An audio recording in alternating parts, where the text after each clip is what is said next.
Sahabat YKB GKI, jumpa kembali di Ngulik Alkitab. Saya, Pendeta Mestika Hulu. Kali ini kita akan mengulik Keluaran pasal 32 ayat 1-20. Tema kita, patung anak lembu emas, pengingkaran dan hukuman. Untuk mengulik teks kita ini telah hadir di studio Bapak Pendeta Anwar Chen. Halo Pak, gimana kabarnya kali ini? Ya, baik, terima kasih. Ya, salam buat semua sahabat YKB ya yang mengikuti acara ini. Ya. Terima kasih telah menjadi narasumber di Ngulik Alkitab, Pak. Sahabat, Bapak Pendeta Anwar Chen PhD adalah Kepala Departemen Penerjemahan Lembaga Alkitab Indonesia atau LAI. Jadi senang sekali beliau ini meluangkan waktu menjadi narasumber kita dan menjelaskan hal-hal yang mungkin menjadi pertanyaan kita sebagai umat Tuhan yang membaca Alkitab. Sahabat, program Ngulik Alkitab ini diadakan sebagai sarana bagi kita untuk mendalami kitab suci dan melihat apa relevansinya dalam kehidupan kita sehari-hari. Dengan senang hati kami mengajak para sahabat untuk berinteraksi melalui kolom komentar yang tersedia. Sebagaimana biasa, kita akan memulai ngulik kita dengan doa dipimpin oleh Bapak Pendeta Anwar. Silakan Bapak. Mari kita bersatu di dalam doa. Kami mohon ya Roh Kudus Tuhan kami, agar Engkau berbicara kepada kami, mencerahkan budi kami, membuka hati kami, supaya firman-Mu yang akan kami sama-sama gali, itu menjadi kebenaran yang menuntun hidup kami. Kami mohon hikmat-Mu dan kiranya apa yang kami sama-sama pelajari ini sungguh-sungguh membekali kami untuk hidup di dalam terang firman Tuhan sehari-hari. Dalam nama Tuhan Yesus Kristus. Amin. Amin. Sahabat, saya akan membaca Keluaran pasal 32 ayat 1-20 dari studio. Silakan para sahabat dengan Alkitab masing-masing. Keluaran pasal 32 ayat 1-20. Ketika bangsa itu melihat bahwa Musa mengundur-undurkan turun dari gunung itu, maka berkumpullah mereka mengerumuni Harun dan berkata kepadanya, "Mari, buatlah untuk kami Allah yang akan berjalan di depan kami, sebab Musa ini, orang yang telah memimpin kami keluar dari tanah Mesir, kami tidak tahu apa yang terjadi dengan dia." Lalu berkatalah Harun kepada mereka, "Tanggalkanlah anting-anting emas yang ada pada telinga istrimu, anakmu laki-laki dan perempuan, dan bawalah semuanya itu kepadaku." Lalu seluruh bangsa itu menanggalkan anting-anting emas yang ada pada telinga mereka, dan dibawanya kepada Harun. Diterimanya itu dari tangan mereka, dibentuknya dengan pahat, dan dibuatnya daripadanya anak lembu tuangan. Kemudian berkatalah mereka, "Hai Israel, inilah Allahmu yang telah menuntun engkau keluar dari tanah Mesir." Ketika Harun melihat itu, didirikannya mezbah di depan anak lembu itu. Berserulah Harun katanya, "Besok hari raya bagi Tuhan." Dan keesokan harinya pagi-pagi, maka mereka mempersembahkan kurban bakaran dan kurban keselamatan. Sesudah itu duduklah bangsa itu untuk makan dan minum, kemudian bangunlah mereka dan bersukaria.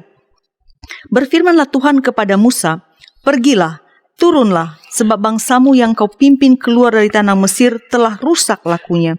Segera juga mereka menyimpang dari jalan yang kuperintahkan kepada mereka. Mereka telah membuat anak lembu tuangan, dan kepadanya mereka sujud menyembah dan mempersembahkan korban sambil berkata, 'Hai Israel, inilah Allahmu yang telah menuntun engkau keluar dari tanah Mesir.' Lagi firman Tuhan kepada Musa, 'Telah kulihat bangsa ini, dan sesungguhnya mereka adalah suatu bangsa yang tegar tengkuk. Oleh sebab itu, biarkanlah aku supaya murkaku bangkit terhadap mereka, dan aku akan membinasakan mereka. Tetapi engkau akan kubuat menjadi bangsa yang besar.' Lalu Musa mencoba melunakkan hati Tuhan Allahnya dengan berkata, 'Mengapakah Tuhan murkamu bangkit terhadap umatmu yang telah kau bawa keluar dari tanah Mesir dengan kekuatan yang besar dan dengan tangan yang kuat?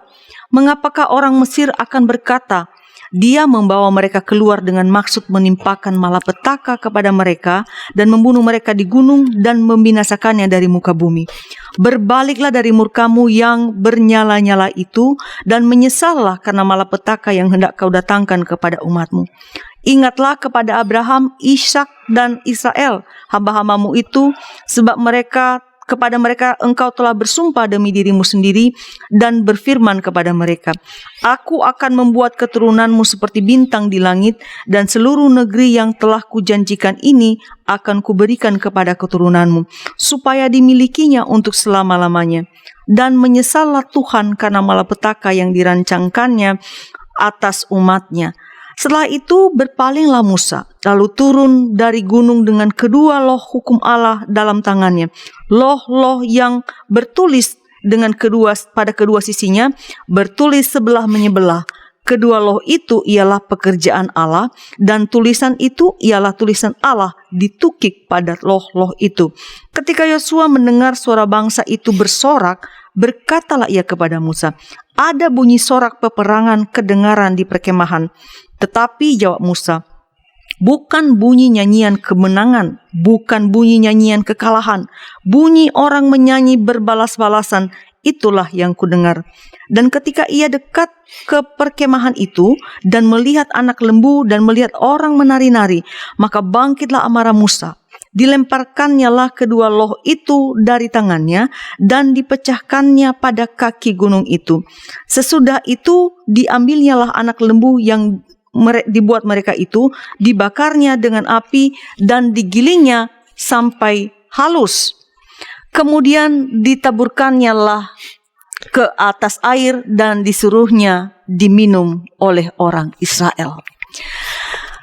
Sebuah teks yang tampaknya ini membutuhkan ini ya Pak, konsentrasi baik untuk bisa memahaminya. Saya awali dengan begini Pak. Musa naik menghadap Tuhan, itu dikatakan dalam pasal 19 misalnya ketika mereka tiba di padang gurun Sinai, dan dalam pasal 20 Keluaran Tuhan berfirman kepada Musa dan ada banyak hal yang disampaikan kepada Musa. Nah, pertanyaan saya mengawali ngulik kita ini, apakah itu juga yang dikatakan di dalam teks kita bahwa Musa sedang berada di gunung dan ada peristiwa di bawah, sementara Musa sedang menerima hukum-hukum Allah, tapi ada kegiatan lain yang dipimpin Harun begitu. Pertama yang mau saya tanyakan ke Bapak, apakah perintah ini disambut oleh Israel yang Tuhan sudah berikan kepada Musa ini, Pak? Ya, pertanyaan yang menarik ya. Jadi kalau kita hanya konsentrasi pada pasal ini, kesan kita bahwa umat Israel itu tidak memperhatikan firman Tuhan.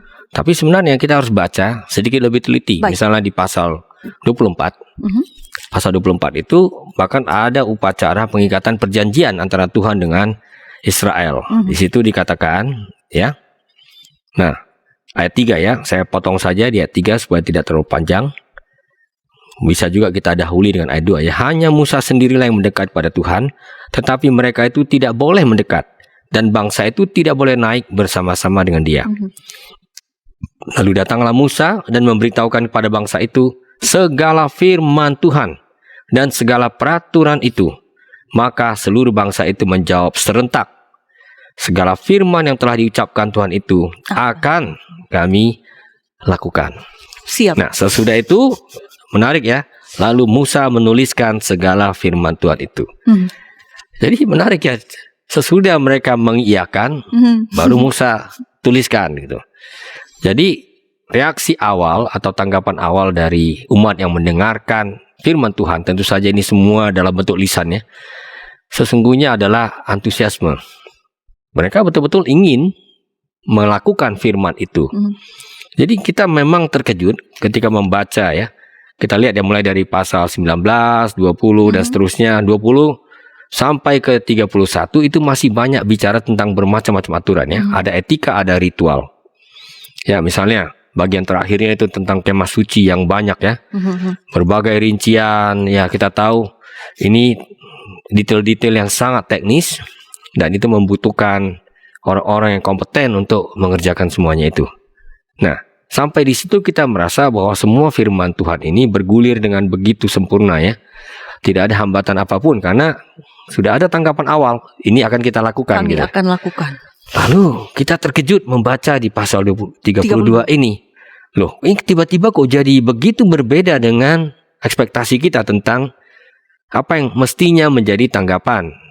Ataupun katakanlah kalau bukan tanggapan ya sikap dari umat Israel ya, sementara menunggu Musa masih berada di puncak gunung. Tadi ada catatan di Keluaran pasal 24, hanya Musa saja yang bisa mendekat kepada Tuhan. Yang lainnya, Harun pun tidak. Makanya Harun berada di bawah mendampingi umat Tuhan itu. Nah, terbukti ketika Musa tidak ada, mereka menjadi liar. Nah, jadi ada dua sisi ya. Pada satu sisi ada tekad untuk melakukannya, tapi pada sisi lain ketika figur yang memimpin mereka, figur yang menjadi perantara sampainya firman Tuhan kepada mereka tidak ada, rupanya ini punya pengaruh yang sangat besar dalam kehidupan mereka. Dan ini yang kita baca dalam episode tentang patung anak lembu emas. Baik. Jadi yang membuat mereka berperilaku, saya sebalik sedikit. Tadi Bapak menyebutkan bahwa ada Harun sebetulnya yang ini kan saudara Musa ya. Dia mendampingi umat ini supaya sebenarnya mungkin saya andaikan begini Pak. Sementara Musa menghadap Allah di puncak gunung, Harun ini kan membantu untuk menenangkan atau memimpin umat ini supaya jangan kehilangan arah. Tapi ini kok malah berbeda ke yang terjadi. Nah, kenapa Harun Pak? Kenapa Harun ini mau mengikuti permintaan umat ini? Apa sebenarnya problemnya sehingga nanti akan muncul persoalan yang lebih besar lagi? Ya, kita tidak ragukan ya. Sebenarnya kalau makanya kita sangat tertarik untuk membaca teks itu selalu dalam kaitan dengan pasal-pasal sebelumnya atau sesudahnya, bahkan dalam keseluruhan Alkitab. Itulah cara kita baca Alkitab pada umumnya, mengaitkan teks dengan teks.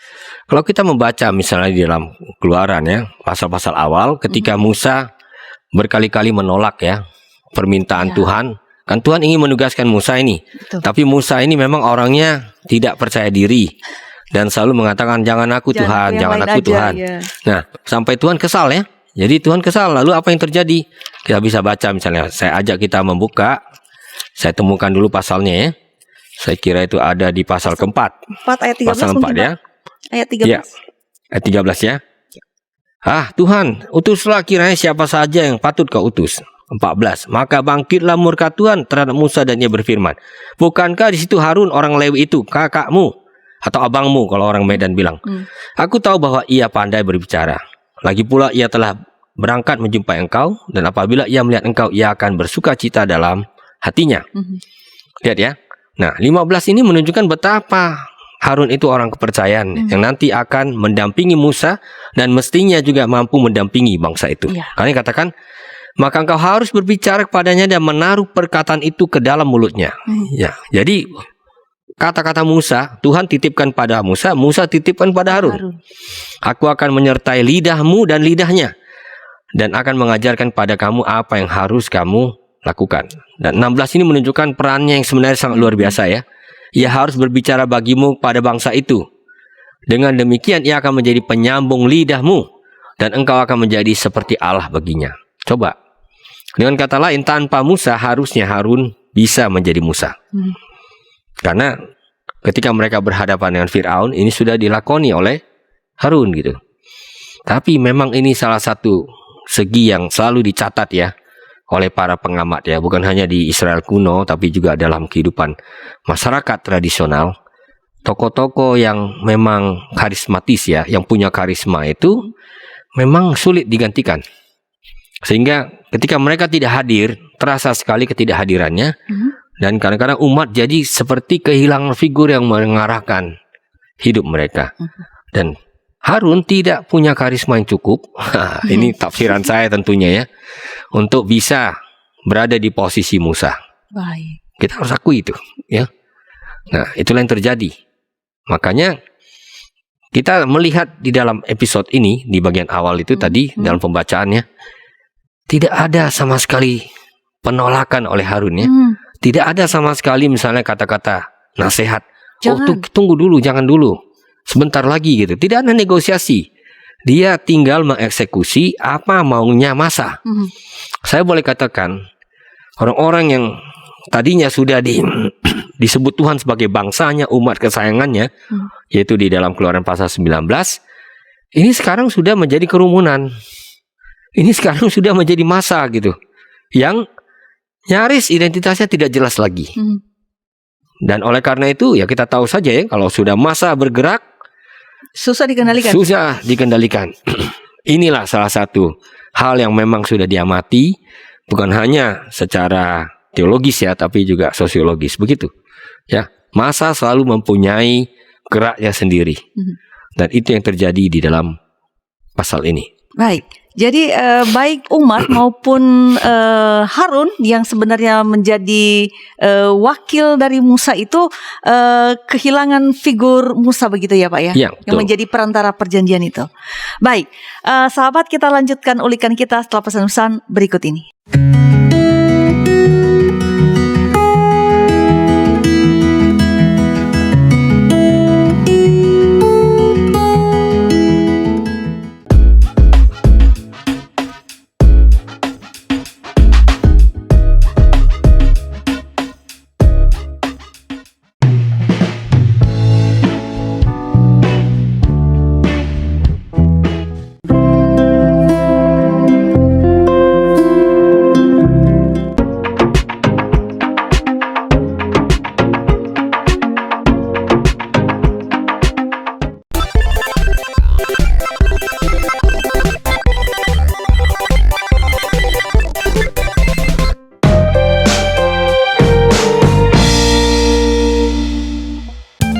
Sahabat, mari dukung pelayanan dan pekabaran Injil melalui YKB dengan membagikan link acara ini kepada sebanyak mungkin orang.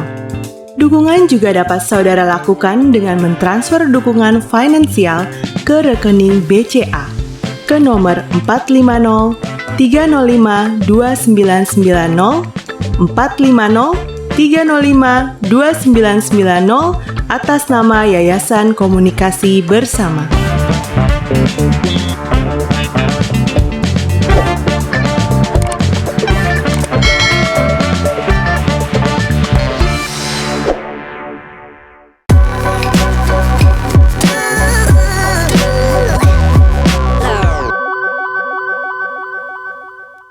Terima kasih sahabat, masih bersama kami di Ngulik Alkitab. Saya Pendeta Mestika Hulu dan narasumber kita Bapak Pendeta Anwar Chen. Saat ini kita sedang mengulik Keluaran pasal 32 ayat 1-20. Tema kita patung anak lembu emas, pengingkaran dan hukuman. Saya mau langsung balik ke Pak Pendeta yang jadi narasumber kita, memanfaatkan kesempatan baik ini. Pak, tadi di segmen pertama itu Bapak menyebut bahwa belum sempat Musa ini mendapat firman Tuhan mendapatkan firman dari Tuhan, perintah-perintah kepada Israel. Tetapi belum sempat firman ini disampaikan kepada umat, ada satu peristiwa yang bikin kita yang mendengar pun tidak happy dengan itu. Ada pengingkaran yang mengancam perjanjian kasih karunia Allah. Nah, sebenarnya Pak, apa sih tindakan Israel ini dan kenapa mereka melakukan ini, Pak? Gak bisa setia aja gitu? Ya, memang kita bisa mengerti ya. Kalau kita tadi sudah sebutkan kedudukan Musa sebagai figur karismatis ya. Ya, dia menjadi perantara yang tidak ditandingi oleh siapapun di antara mereka. Nah, jadi wajar saja ya kalau seorang pemimpin memang ya dia mendapat satu tugas yang amat khusus, berada di puncak gunung yang maha kudus, begitulah istilah saya tadi.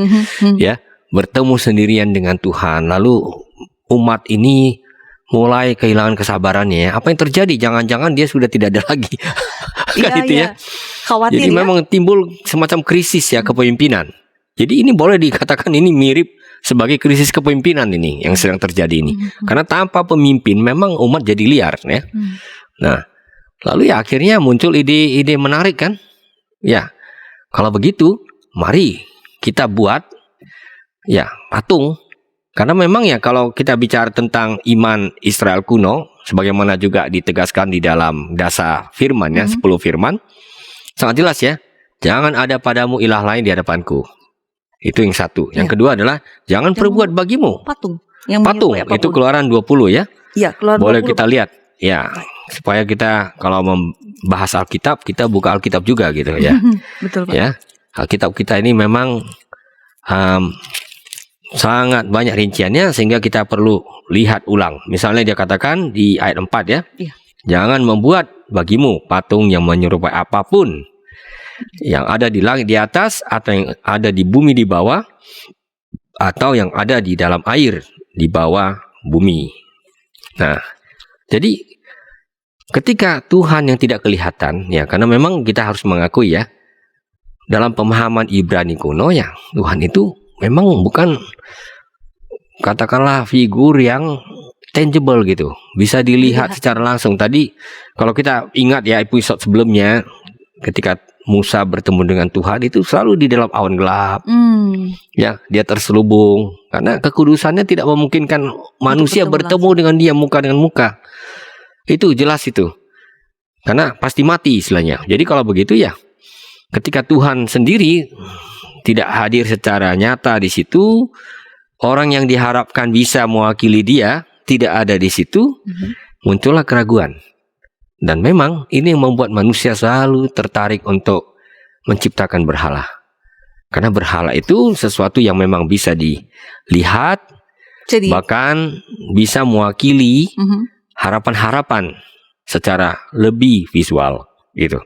Nah, jadi kesalahan mereka bukanlah mau menggantikan Tuhan, Baik. ya, yang telah menuntun mereka dari Mesir. Bukan itu yang mereka mau gantikan. Mereka tidak menyembah ilah lain di situ terutama. Tapi kesalahan mereka adalah mereka ingin menghadirkan Tuhan secara visual. Baik. Ya, ini dia. Godaannya di situ. Ya, godaannya di situ. Ya, karena apa yang dihadirkan secara visual dalam wujud yang lebih terbatas, terus terang aja, itu lebih bisa dikendalikan. Sebenarnya masalah berhala adalah bahwa manusia ingin memproyeksikan harapan-harapannya sampai dia sendiri bisa mengendalikan harapan-harapan tersebut. Itu sebenarnya pemahaman yang lebih mendalam di balik episode ini. Nah, lalu apa yang mereka lakukan?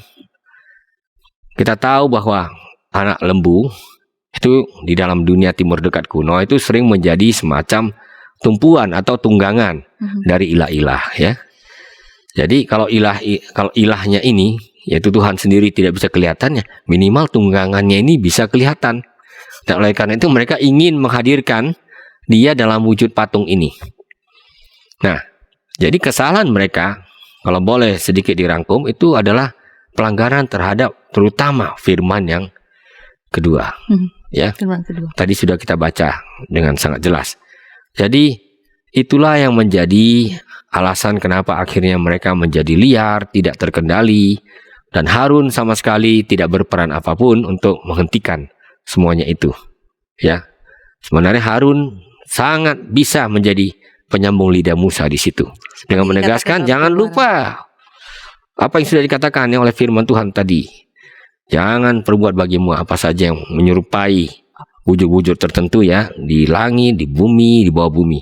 Kan begitu. Tapi dia tidak katakan apapun. Dia ikut keinginan massa. Nah, inilah contoh-contoh pemimpin yang tidak perlu diikuti ya. Jadi kalau pemimpin hanya bersifat populis, dengarkan suara umum, ini yang terjadi. Dia akhirnya laksanakan apa yang dituntut, didesak oleh massa, seperti yang kita baca di dalam episode patung anak lembu emas ini. Baik, saya pikir itu jelas Pak. Saya mau baca ini, saya ingin Bapak menjelaskan ini saya kira menarik bahwa di dalam bagian ini dalam ayat 6 dikatakan di sana setelah pembuatan anak patung ini dan keesokan harinya pagi-pagi mereka mempersembahkan korban bakaran dan korban keselamatan. Sesudah itu duduklah bangsa itu untuk makan dan minum. Kemudian bangunlah mereka dan bersukaria. Tadi Bapak katakan bahwa mereka ini sebenarnya tidak menggantikan Allah gitu. Tapi mereka mencoba menghadirkan Allah dan mengendalikannya. Nah, yang saya tanya adalah apa makna bersukaria di sana Pak? Ya, oke. Ini sebenarnya suatu ritual yang biasanya dilakukan kepada Tuhan ya. Mempersembahkan kurban bakaran, kurban keselamatan, ini kan biasa disampaikan kepada Tuhan sendiri. Tapi dalam hal ini mereka sampaikan kepada anak lembu emas tersebut ya. Nah, sudah itu ya, masa itu pun makin bersukaria gitu. Artinya dia makin tidak bisa dikendalikan keinginan-keinginannya. Nah, kata bersukaria itu kalau kita ulik ya di dalam bahasa Ibrani itu adalah sahek. Dan sahek itu ini satu akar dengan nama yitzchak. Tertawa, gembira gitu ya. Tapi dia juga punya makna khusus. Kalau kita misalnya membaca Keluaran pasal 26 ayat 8, boleh kita lihat ya. Baik, Pak, silakan. Yaitu Kejadian pasal 26 ayat 8. Saya ajak kita untuk membuka sebentar. Nah, ini dia. Ini episode tentang Ishak di negeri orang Filistin. Ayat 8 mengatakan, setelah beberapa lama ia ada di sana, pada suatu kali menjenguklah Abimelek, raja orang Filistin itu dari jendela. Maka dilihatnya Ishak sedang bercumbu-cumbuan dengan Ribka, istrinya. Ini kata bercumbu-cumbuan ini persis dengan kata bersukaria yang dipakai sini, sakek. Jadi, kalau kita pindahkan kata bersukaria di sini, maka dilihatnya Ishak sedang bersukaria dengan Ribka. Dan kalau dalam konteks ini kita tahu yang dimasukkan bersukaria itu punya konotasi seksual. Jadi memang ada juga interpretasi yang melihat di sini, ternyata penyembahan berhala ini bahkan kemudian sejalan dengan, ya katakanlah, hidup yang tidak tertib ya.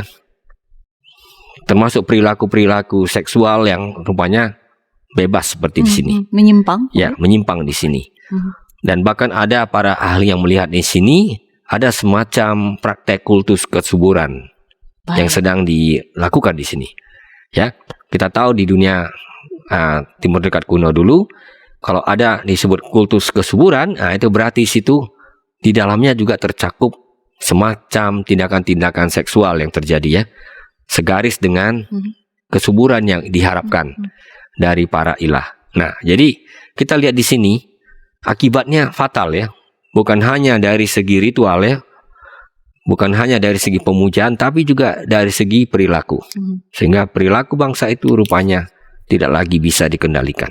Baik, saya nanti rasanya masih ingin mempertajam itu, tapi saya mau menanyakan sesuatu dulu ke Bapak sebelum saya melanjutkan nanti tentang bersukaria ini. Pak, di dalam teks kita dikatakan bahwa Musa itu sebetulnya kan masih berada di atas Gunung Sinai begitu Pak. Dia sedang menerima hukum-hukum Allah dan dia menuliskan itu, ya tadi Bapak udah jelaskan Harun mewakili Musa, penyambung lidah Musa berbicara harusnya yang akan menenangkan masa ini ketika mereka itu gelisah dan mengalami krisis kepemimpinan. Tapi sungguh disayangkan bahwa Harun tidak melaksanakannya. Nah, pertanyaan saya ke Bapak nih, bagaimana Musa yang sedang di puncak gunung itu Pak, dalam katakanlah saya membayangkan Musa itu sedang dalam situasi yang sangat akrab dengan Tuhan, tapi dia dapat mengetahui apa peristiwa yang terjadi di kaki gunung ini, Pak. Ya, ini menarik. Ternyata yang memberitahukan Tuhan sendiri. Kalau kita baca tadi dalam bacaan kita, Tuhan sendiri yang beritahu. Ya, itu di ayat berapa? Kita bisa lihat ya, sebentar. Di ayat 7, Pak. Ya, ayat 7 ya, lihat itu di ayat 7. Ya, berfirman Tuhan kepada Musa. Ini masih di atas sana ya. Pergilah, turunlah. Lihat, dari puncak yang melambangkan semacam ruang Maha Kudus, tempat yang sangat eksklusif perjumpaan antara Tuhan dengan Musa. Di situ kata turun, sebab bangsa yang kau pimpin keluar dari tanah Mesir itu telah rusak lakunya. Jadi Tuhan sendiri yang melihat itu dan memberitahu kepada Musa ya, sehingga dia akhirnya turun. Nah, awalnya dia berharap turun membawakan firman dari yang Maha Kudus. Malah dia disuruh turun untuk menyaksikan kebalikannya.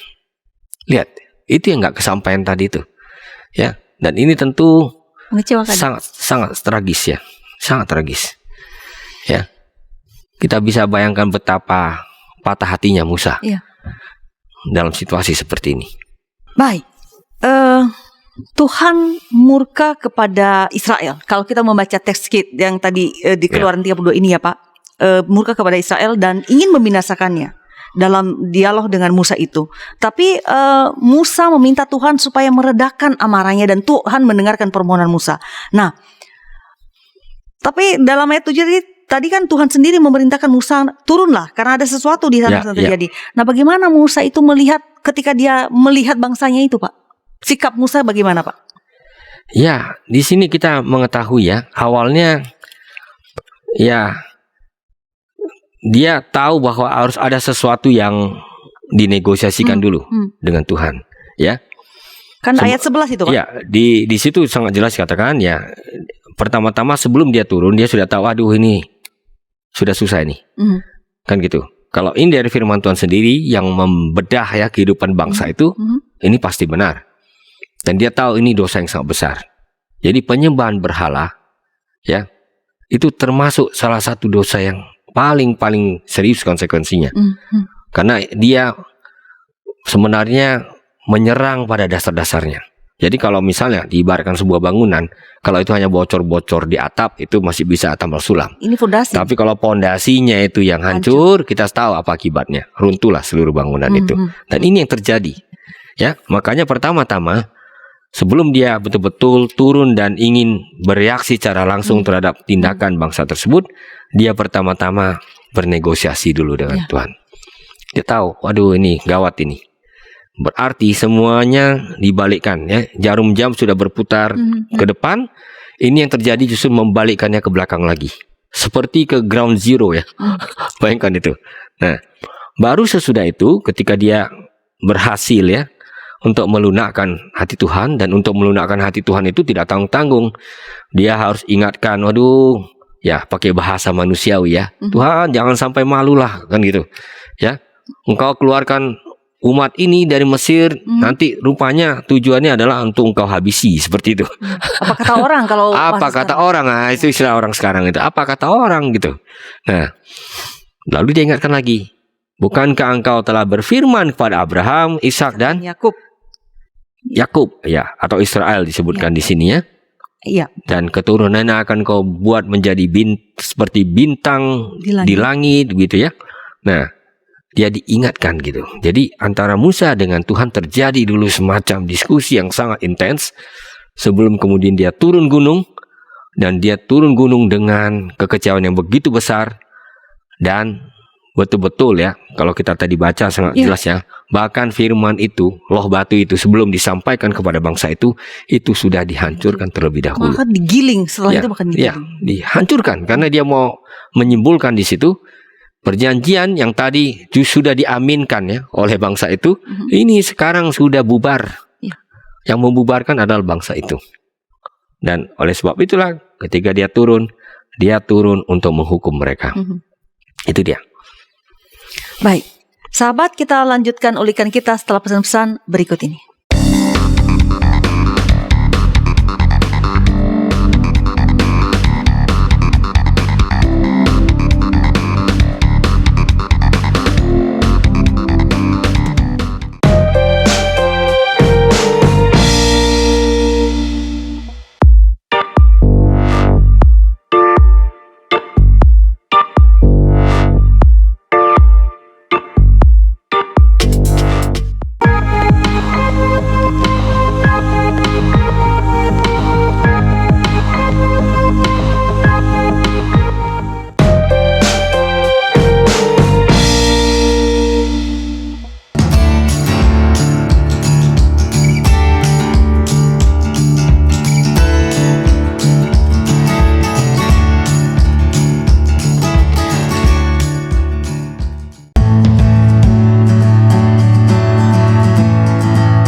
Sahabat, mari dukung pelayanan dan pekabaran Injil melalui YKB dengan membagikan link acara ini kepada sebanyak mungkin orang. Dukungan juga dapat saudara lakukan dengan mentransfer dukungan finansial ke rekening BCA ke nomor 450 305 2990 450 305 2990 atas nama Yayasan Komunikasi Bersama.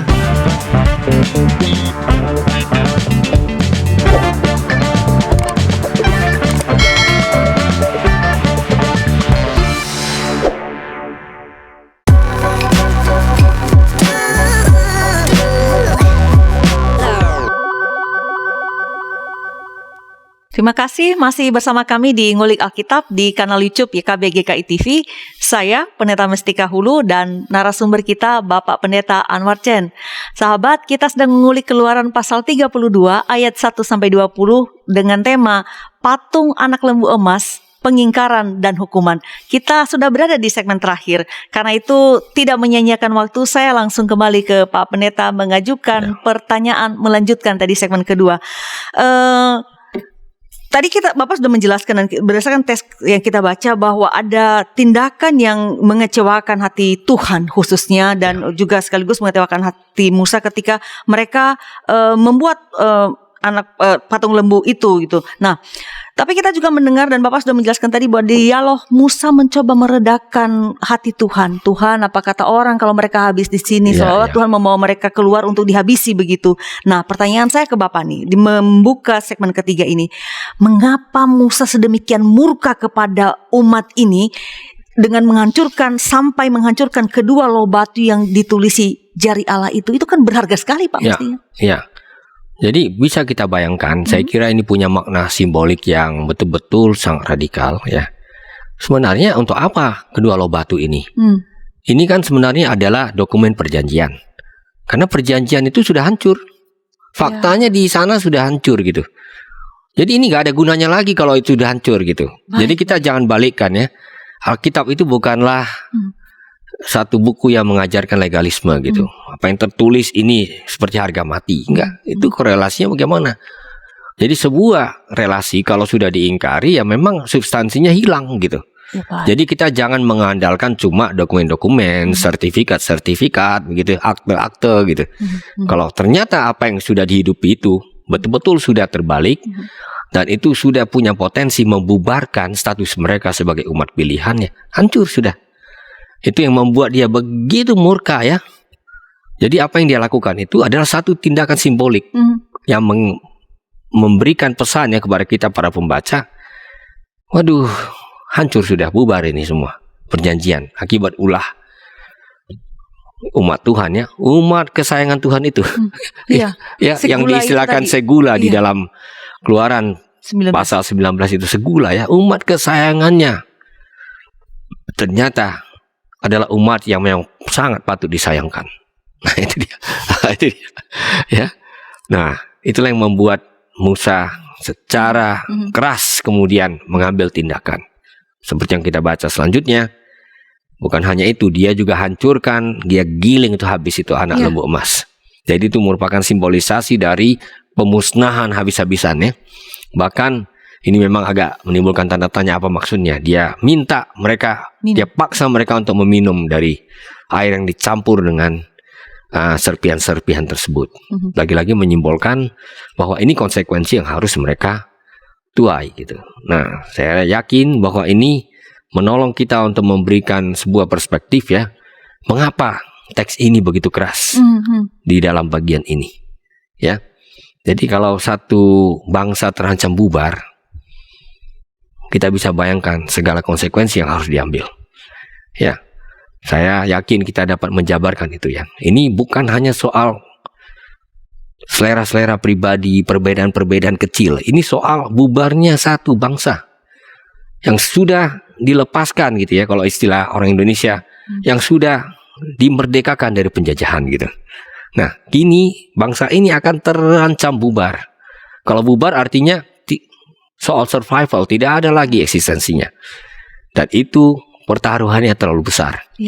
Makanya akhirnya tindakannya pun adalah tindakan yang memang sangat sulit dimengerti oleh para pembaca Alkitab pada masa kini. Terlihat sangat keras. Sangat keras. Ya, tapi harus ya Pak ya, demi keselamatan eksistensi bangsa. Ya, saya pikir ya kita bisa bayangkan ya, kalau ada satu ideologi yang dianut oleh satu bangsa, itu menjadi cita-cita, menjadi dasar dia untuk membangun kehidupan bersama. Lalu ideologi ini mau digantikan total dengan ideologi lain.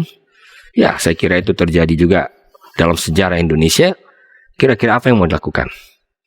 Jadi yang betul-betul menjadi pertaruhan itu sungguh-sungguh sangat besar. Sehingga ya kita bisa bayangkan bahwa ini juga mau tidak mau menimbulkan ya sikap keras, bahkan ada kebijakan-kebijakan yang kalau kita nilai sekarang penuh dengan kekerasan, seperti yang kita baca di dalam teks ini. Ya, tetapi melihatnya tidak sesederhana itu, memperhatikan konteks dan terutama kelangsungan hidup umat atau bangsa itu. Saya kira itu. Ya, ancamannya memang sampai di situ. Baik, Pak.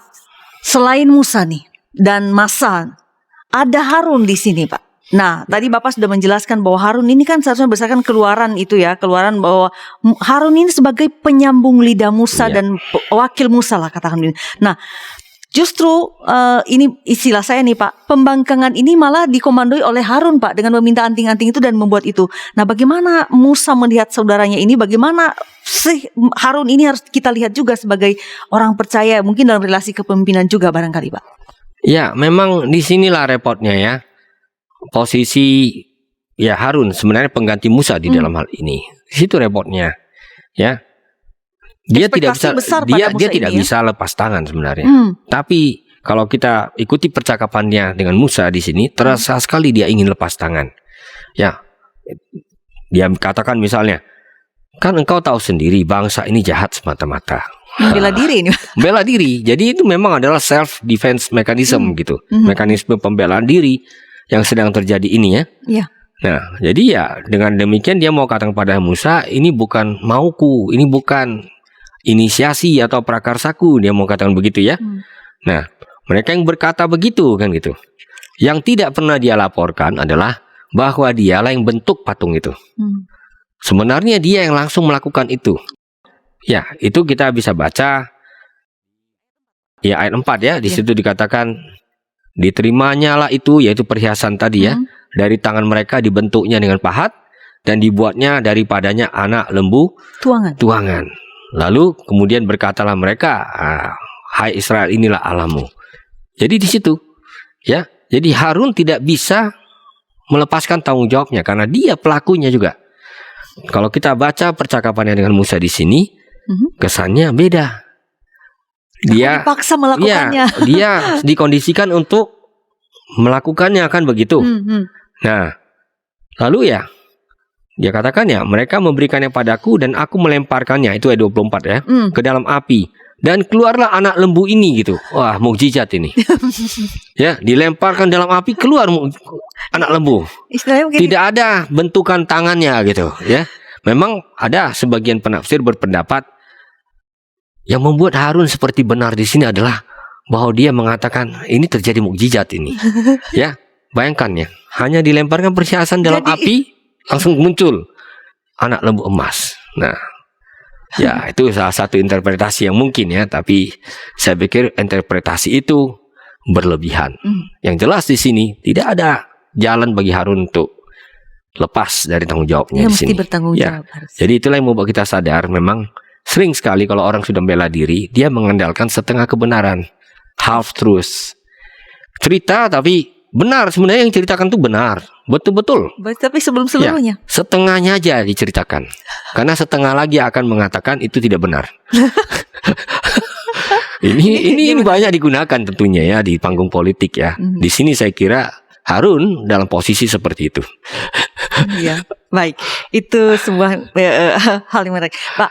Jadi saya menangkap bahwa Harun ini dipilih menjadi imam, menjadi pendamping Musa, wakil Musa, bisa bertugas mewakili Musa sebenarnya dalam menerapkan peraturan pada Israel ini, umat ini, tetapi dia gagal melakukannya. Jadi gimana ini Pak? Setelah perbuatan yang mengancam perjanjian itu, yang membuat Musa menghancurkan dua loh batu itu jadi Allah itu, apa yang harus dilakukan supaya keadaan menjadi lebih?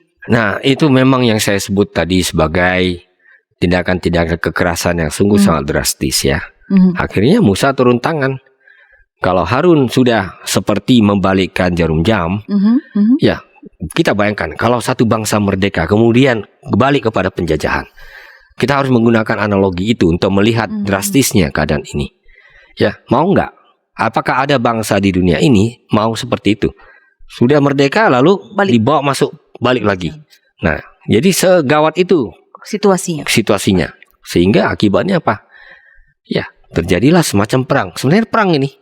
Ya. Semacam perang saudara lah dalam tentu lingkup yang lebih terbatas ya di komunitas Israel. Akhirnya Musa waktu itu berkata, ya mari kita lihat itu ada di ayat berapa ya, kita lihat dulu. Ya ini dia. Ayat 26 ya. Di situ dia, maka berdirilah Musa di pintu gerbang perkemahan itu serta berkata, siapa yang memihak pada Tuhan, datanglah kepadaku. Lalu berkumpullah kepadanya seluruh Bani Lewi. Jangan lupa Musa itu orang Lewi. Ya, kaumnya memang yang berpihak kepadanya.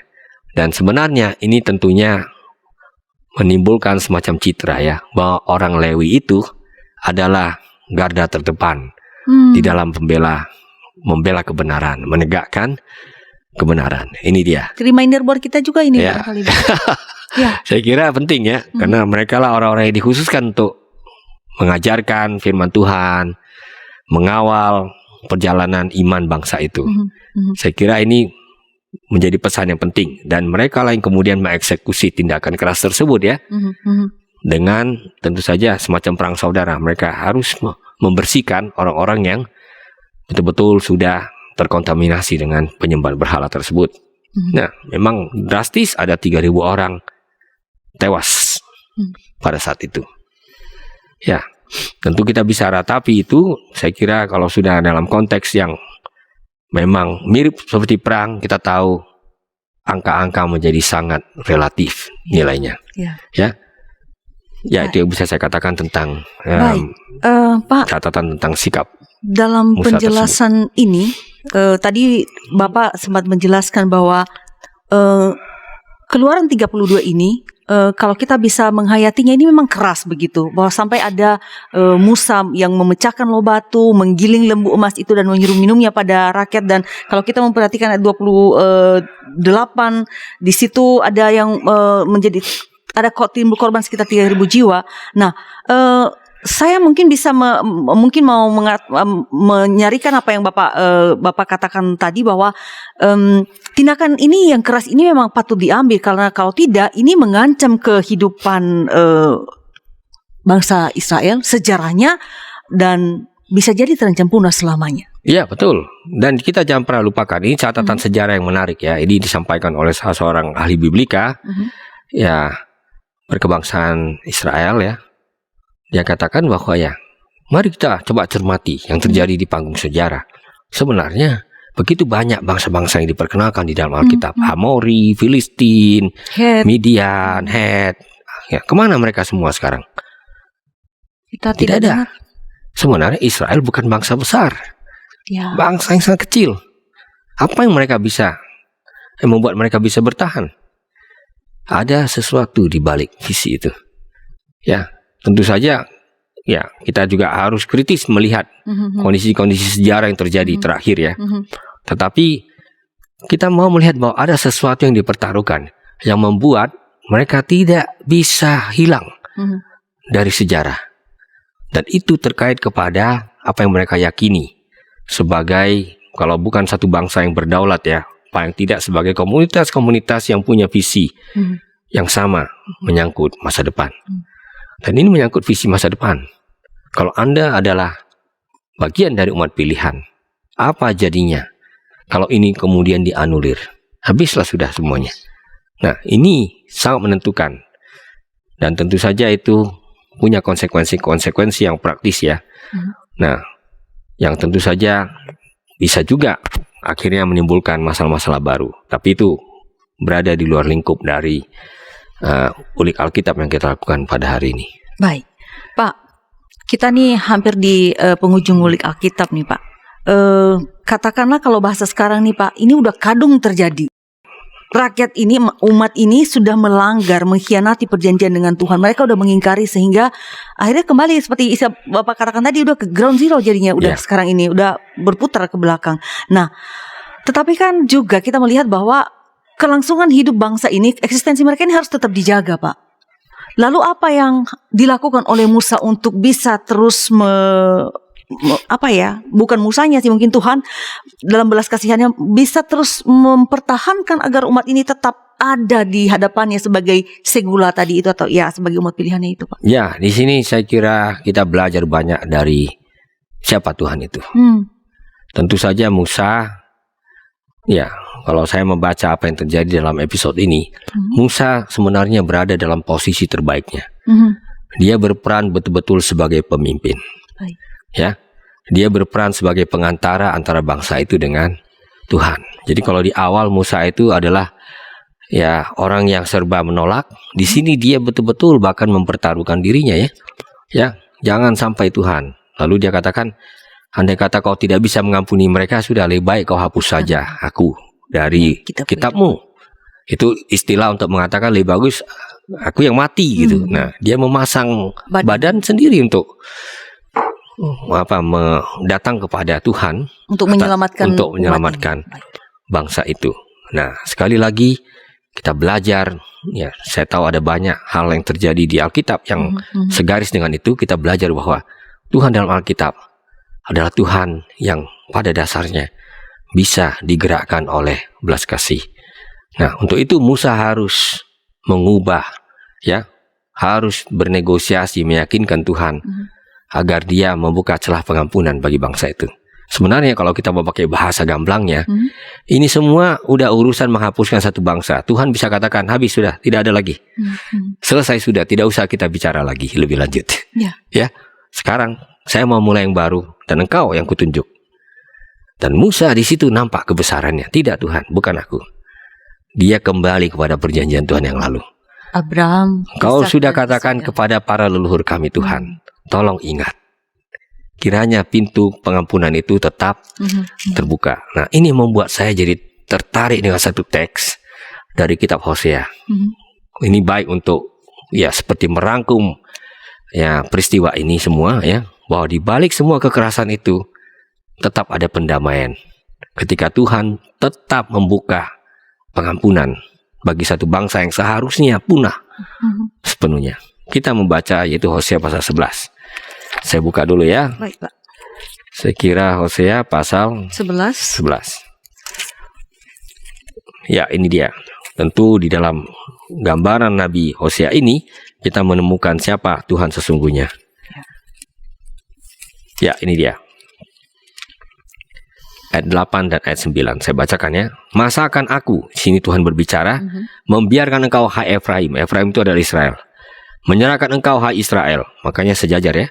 Masakan aku membiarkan engkau seperti Atma, membuat engkau seperti Zeboim. Itu dua daerah yang habis dipunahkan oleh Tuhan. Ini yang menariknya. Hatiku berbalik dalam diriku. Belas kasihanku bangkit serentak. Aku tidak akan melaksanakan murkaku yang bernyala-nyala itu. Tidak akan membinasakan Efraim kembali. Sebab aku ini Allah dan bukan manusia, yang kudus di tengah-tengahmu, dan aku tidak datang untuk menghanguskan. Jadi kita kembali ingat, ya, bahwa di dalam sisi Tuhan itu ada kelembutan, tapi juga pada waktu yang sama ada ketegasan. Kelembutan karena Dia adalah Tuhan yang penuh cinta kasih, ya. Itu yang diistilahkan dengan kata rahim, ya. Tuhan yang penuh dengan belas kasihan, bagian rahim yang melindungi, mengayomi, merawat, memelihara, memberi kehidupan. Tapi juga Dia Tuhan yang kudus, Tuhan yang adil, Tuhan yang tahu bahwa tindakan-tindakan yang mengingkari perjanjian yang sudah dibuat dengan umatnya itu memang pantas dihukum sekeras-kerasnya. Jadi, kalau saya boleh meminjam istilah yang disampaikan oleh Bapak Reformator Martin Luther, dia katakan, nah, disinilah kita melihat Injil itu. Pada akhirnya, Tuhan harus melawan Tuhan. Melawan dirinya sendiri. Tuhan harus melawan Tuhan. Ya, supaya bangsa ini tetap bisa eksis dan melanjutkan perjalanannya ke depan. Dan lihat, di akhir itu dia katakan, kau kutus kembali, supaya kau berjalan menuntun mereka ke tempat yang sudah disebutkan sebelumnya. Tuhan tetaplah Tuhan yang penuh belas kasih, dan kita bersyukur untuk hal itu. Kita juga berterima kasih karena Pak Pendeta Anwar Chen sudah berkenan hadir sebagai narasumber dan memberikan penjelasan yang luar biasa dalam episode-episode ini. Terima kasih Bapak pelayanannya. Terima kasih Ibu. Ya. Kiranya menjadi berkat bagi setiap kita yang mendengarkan, yang bersama di Ngulik Alkitab di episode ini. Baik, sahabat, kami berterima kasih atas kebersamaan Anda dalam Ngulik Alkitab episode ini, juga mengapresiasi dukungan yang Anda berikan melalui like ataupun membagikan link Ngulik ini kepada sebanyak mungkin orang, supaya mereka pun boleh belajar dan bersama-sama dengan kita semakin memahami kitab suci dan merelevansikan dalam kehidupan mereka sehari-hari. Jangan lupa untuk subscribe supaya para sahabat juga dapat mendapatkan update konten-konten terbaru dari YKB GKI TV. Tuntas sudah jumpa kita kali ini. Sampai jumpa di episode mendatang. Kita akhiri dalam doa oleh Bapak Pendeta Anwar. Silakan Bapak. Mari kita bersatu dalam doa. Ya Tuhan, Bapa kami di sorga, kami kembali berterima kasih Engkau mengungkapkan kepada kami isi hati-Mu, dan Engkau memberikan kepada kami sebuah pelajaran yang sangat berharga Tuhan, dari apa yang terjadi di antara umat-Mu sendiri, umat kesayangan-Mu yang sedemikian dekat dengan hati-Mu Tuhan. Dan kami belajar bahwa bahkan umat pilihan-Mu sendiri dapat dengan mudah tergoda untuk meragukan kehadiran-Mu dan kemudian berbalik kepada yang lain. Oleh karena itu kami sadar dan mohon pengampunan-Mu bahwa di dalam kehidupan kami pun kami sangat sering Tuhan tergoda untuk menciptakan ilah-ilah baru, berhala-berhala baru yang mengitari hidup kami. Karena itu kami mohon supaya Tuhan terus memberi kepada kami kesempatan itu, membuka celah pengampunan dan membuka jalan baru bagi kami. Kami bersyukur bahwa Engkau telah hadir dalam Yesus Kristus untuk menawarkan sebuah jalan baru bagi kami, jalan kasih karunia, sehingga kami Tuhan dapat melanjutkan perjalanan kami sebagai umat-Mu sampai kami bertemu kelak dengan Engkau di dalam Yesus Kristus. Amin. Amin. Sahabat, mari dukung pelayanan dan pekabaran Injil melalui YKB dengan membagikan link acara ini kepada sebanyak mungkin orang. Dukungan juga dapat saudara lakukan dengan mentransfer dukungan finansial ke rekening BCA ke nomor 450 305 2990 450 305 2990 atas nama Yayasan Komunikasi Bersama.